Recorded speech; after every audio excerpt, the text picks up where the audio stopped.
மனுஷங்க அடிப்படையில எல்லாரும் நல்லவங்க தானே. எங்கேயும் 1-2 இடத்துல தான் கெட்டவங்க இருக்காங்க.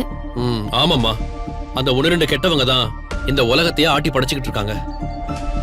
நீயே பாரு, நம்ம வீட்ல சுடர்னு ஒரு கெட்டவ இருக்கா பாரு. நம்மள ஊரு விட்டு ஊரு வந்து நடு ரோட்ல நிக்க வச்சிருக்கா. அவளால இன்னும் என்னெல்லாம் பார்க்க போறோமோ.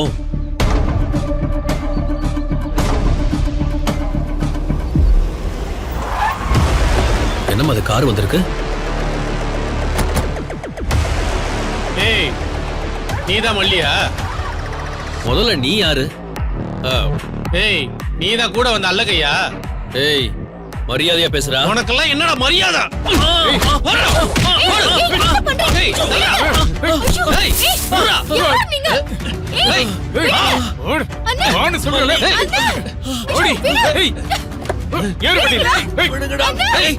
அவ்வளவுதான்